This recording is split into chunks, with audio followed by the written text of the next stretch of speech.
Greetings, hi, hello, welcome to and/or welcome back to my YouTube page. Hi, I'm Fire Lotus the Witch, and today we are going to talk about some paranormal experiences that I've had throughout my life. Um, Also, by the time you see this, it should be posted. There's going to be a part one to magical experiences that I've had. Again, that should already be posted, and if you haven't already, go ahead and hit that. Go ahead and hit that subscribe button and bell icon so you get all the notifications of when I go live and/or post. Anyways, so the very first, also, if you hear dog barking, neighbor's dog, nothing I can do about that. I apologize. If you hear scratching, apparently my cat decided to use the bathroom now, of all times that I'm filming. Anyways, back to the video. So, the very first paranormal experience that I ever had, I don't know what age I was, except for I was still sleeping in a crib. So, me and my brother used to share a same room. And I remember one night I was crying. Like, I don't know why, but I remember that I was crying and I was extremely upset. And then all of a sudden, in front of me, this woman appeared, this elderly woman. She had something like wrapped around her head. Um, and I remember she was talking to me. I don't know what she said, but she was trying to calm me down, which she did. But the main reason that I remember this was because she was see-through. What I mean by that is kind of like, imagine if this smoke right here could actually like physically shaped into a human, right? So there were details, but at the same time, it was almost like she was made up of dust or particles. You could see completely through her, and she had this bluish light kind of radiating from her, right? And she calmed me down. That's the very first paranormal experience I've ever had. Now, here's the crazy part. I grew up, I've told my mom, and I told one or two other family members like my grandmother, but I didn't really go around telling a lot of people that. Well, fast forward, I'm 18 now, and I was at my ex-sister-in-law's house with my brother and his now ex-wife. And me and her were in the kitchen painting, and we were talking, like sharing our paranormal experiences, and I told her this story. Now, take in mind, my brother is literally right in the next room, and it's an open floor concept in the living room. And all of a sudden, his ex looked up and then looked over at him and was like, yo, why are you like whiter than, like, my brother's pale? He looked like he just saw a ghost. And she's like, what is going on? Like, what is wrong with you? And the only thing he could muster out was, I thought that was a dream. No, it was not. Welcome to my life. It was not a dream. So that was one of the most, like, profound experiences that I've had at that young of an age. Now, another one that I've talked about it a few times because I still cannot explain it myself. I don't know if I went through some type of wormhole or some type of weird time flex portal. I don't know. So, and I've talked about this on my lives a couple of times. So I grew up in North Alabama. And where I grew up at, we went through a natural park, aka Horseshoe Bend Park. We would drive through it going to school and coming home. Well, there's this one particular morning, and I remember this for some reason. It always sticks out to me. For some reason, the kids were extra loud that morning on the bus. And normally, if I could, unless I could sit with one of my friends, I was that weird kid who always sat alone because normally I had a book in my hand or I was staring out the window. This particular morning, I was like midway on the bus and I was by myself, sitting by myself, and I was staring out the window. And this particular morning, it was cold and there was fog. But we turn around this curve because the cool thing about this park was there was also a hunting lodge close to it, and they had white buffalo. And periodically, they would be standing at the fence, and you could actually see them. So that was a very cool experience. But there was this one particular house with this property, and I'm 98% sure it's probably still standing to this day. But there was this old school, like, white farmish house that you would see. There was a smaller shed, and then there was this little barn, and then right here there was just this small little pasture. And as we're coming up on this property, I noticed that the fog that was in that yard almost had a blue tinge to it. It wasn't like this normal fog. And that's when all of a sudden I can vividly remember the sounds of the children just kind of weirdly like being distorted, and it went extremely fucking quiet. I'm still looking out the window, and at that moment, it's almost like we went through like a puff of smoke or like mist. And outside of the window, instead of seeing what I was seeing in present day, it was literally like I went back in time for this split second of a snapshot, and there was this guy who had a mule in front of him, and he had one of the, I don't know the technical term for it, but basically a hoe, a tiller. But it was the old school one that was like pulled by mules. There were a couple of other workers, and they had on like, one had on overalls and he had a straw hat on. They like were not in this moment. And in reality, that probably lasted like a few seconds, but to me, it felt like eternity. Like I was sitting there taking in everything, and as quickly as it happened, I remember the number one thing that happened first was the sound. All of the children, it like got really, really quiet, like I was the only one there, and then all of a sudden, poof, I was back in. And at that point in time, I was young enough to where I didn't know what the fuck I just experienced, but I never forgot it. And that was such a cool experience. The other part 2 is going to be where we get into the spicier, crazy, negative entity side of this. There was another time, and this one's a small little story. So we moved into this apartment, and the way the apartments were, we had our apartment, and then literally there was one built right on next to us. So like each apartment you had a neighbor. And apparently this elderly couple had lived there right before we were moving into our apartment, which was literally connected to it.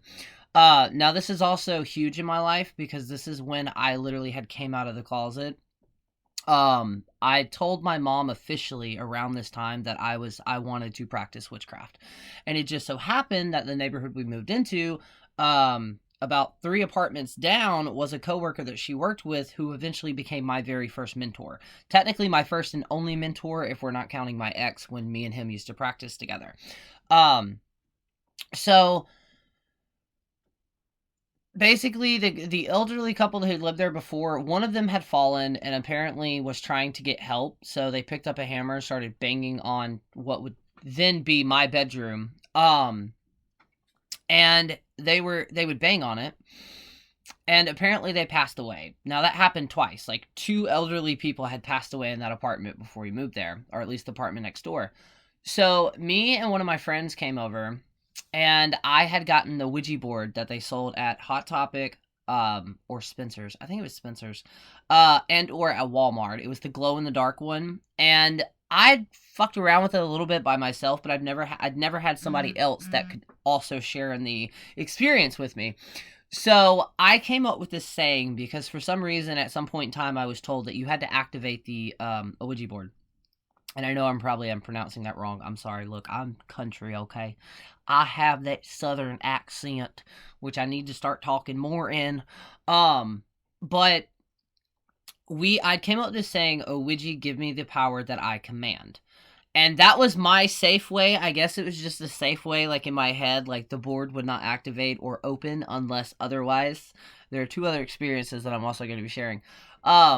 So me and him sit down, and I used to have this old Nokia phone. It was the little square screen where you had to type everything out. And it was silver and blue.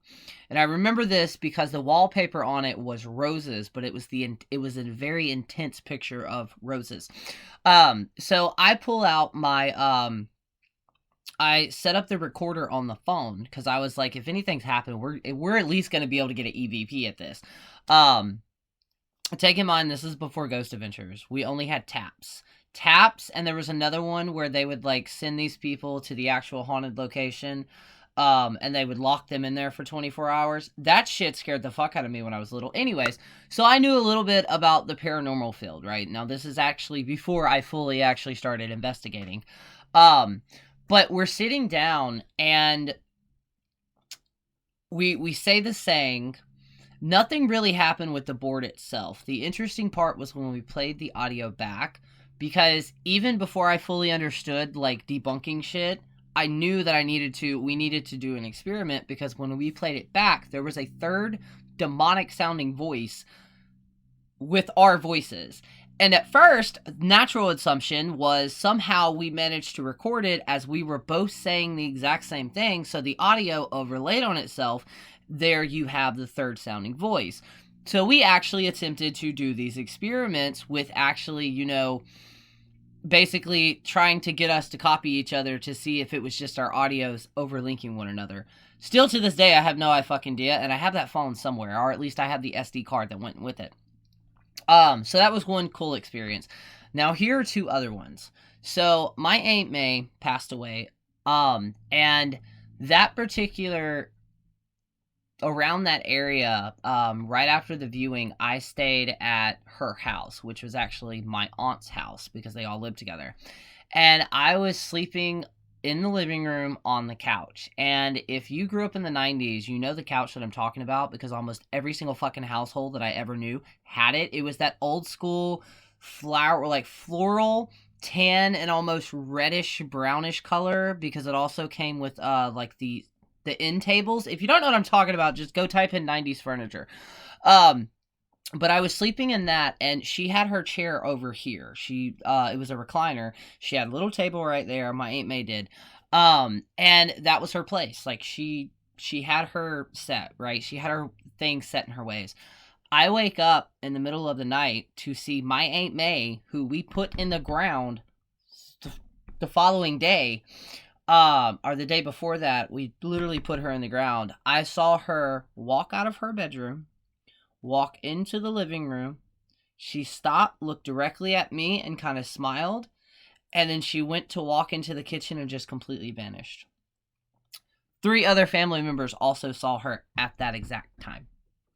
Now, the most creepiest, without getting into the demonic aspect, was we had just moved from that apartment into a trailer. We had moved in with the guy who eventually would become my stepfather. And I used to see, I don't like saying I used to see dead people because I don't really know if it was dead people, but at nighttime I would be visited by a lot of random spirits, and a lot of the times they wouldn't fucking say anything. They were just kind of there. And only few times it creeped me out. This particular one time, which is also, it led into me discovering that I have second sight or biolocation. There's another term for that. I'm not using it correctly, but where you can push your sight out. But this particular night, I woke up. Will you please get off? See there? Look at that. You're hitting shit that doesn't need to be hit. So I wake up and I had a daybed.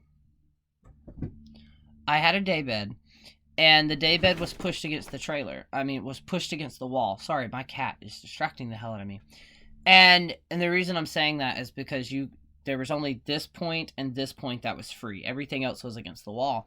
And I wake up, and there are literally about 10 people standing at my bed, surrounding it, just staring at me. And what's weird about that was when I say stare at me, there were no features. They were just, like, shadowed. They were just, like this. So it was, like, humanistic things, but not actual, like, I couldn't see, like, what ethnicity, I couldn't see if they were male or female. They were just standing there. And I was told from some of the things that I'd picked up on, like, the psychic medium TV shows, you know, all you have to do is tell them to leave you the fuck alone, and they'll leave you alone. That did not fucking work. They did not go away at all. So I got up, I turned my light on, and that was the day that I started sleeping with the blindfold on. Now, the reason that one particular point is so phenomenal to me was because in the process of that, I learned that I have second sight. It's where you can project your sight outward. There's been, they use it in the military still to this day, a biolocation, I think it's called biolocation, but anyways, it's a psychic ability. And how I learned that, and I've talked about this before, was I woke up and I remember, like, looking around saying, wait, the blindfold fell off, and I go to check to see if it had actually fallen off, and it had not. It was still tightly around my eyes, but yet I was seeing everything in detail in my room, except for it was like in a black and white scale. It wasn't colored. And that led me on the pursuit of, okay, what the fuck is this? Also, where I also fucked up with some of my psychic abilities was, the Psychic Kids TV show on A&E. The reason that fucked me up was because in a couple of those episodes, they were talking about of how to cut off your abilities. And if you do not know what you're doing when it comes to these abilities, especially when you're a teenager, you can fuck yourself up because you can wind up cutting it off and not know how to cut it back on. That happened to me multiple times. I did finally be able to actually click it, cut back on. But I also wanted to talk about that really quick because, and I think I mentioned this in another video before, if at any point in time you experience something as a teenager or a child and it scared the shit out of you on a psychic or paranormal level, that means that you already have a pre-built wall around that, because what are our bodies and our minds really good at? Self-preservation. So a lot of the times when we tell you that you have to activate your psychic abilities, it's not the fact that you have to activate them. They're there. They're always there. You have to be able to basically get it to where you can take that wall down. This is also a prime reason why we tell people, you know, when you go activating your psychic, do not just try to open your third eye.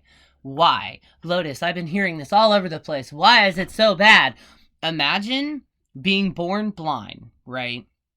Never being able to see. And then all of a sudden, a miracle happens, and you wake up one morning, and you can vividly see everything around you. Okay? Now take that, but apply that to seeing dead people and all the other things that go bump in the night that you've never been able to see. You may have picked up on, but you've never been able to see. That's what we mean by that. Okay? And what that can do psychologically, it can scar the fuck out of you. Like, literally scar the fuck out of you. And not to mention, you may be living somewhere right now that you don't know is actually haunted, and then all of a sudden you start seeing things. Yeah, it scares the shit out of me. Not really. There's only been a few times that it scared the shit out of me. And it had nothing to do with ghosts. It had to do with me reading people. But yeah, so that's why we say if you are going to try to open your or expand your psychic abilities, don't just hyperfixate on seeing things, because that's not always a good thing. Because trust me, once you see them, you cannot unsee them. And on top of that, when you see one of them, word kind of gets around that you have the sight, which means you're going to attract more. Always remember, when it comes to working magic and when it comes to psychic abilities, when we tap into that, it's a light coming on in the darkness, all right? Your little fucking lighthouse going around saying, hey, hey, look at me, I can see you all. And sometimes you can draw things that you do not want to fuck around and find out with, okay? You got spirits. There are so many different things that you can bump into that either A, will completely ignore that you're there, or B, will not ignore that you're there. And then that can lead to a bunch of other things, okay? So, yeah. But anyways, let me know if you want me to do a part 2 to this, where I can go into a little bit more detailings about the crazy shit that I've experienced. Most of it having a negative twing to it. But yeah, thank y'all so much. And as always, actually, here we go. What is your favorite paranormal movie and or show? Whether that's paranormal hunting or just in general, like paranormal themed show. Let me know in the comments, as always, if you made it this far. Thank y'all so much. Thank you for the patience. I'm still learning this. And hopefully I'll be able to do a few more videos today and get those uploaded so they can be posting periodically. But yeah, let me know. Also, if you haven't already, go check out the Magical Experiences Part 1, because I will be doing a Part 2 as well. So yeah, until then, I'll talk to y'all later. And again, thank y'all so much.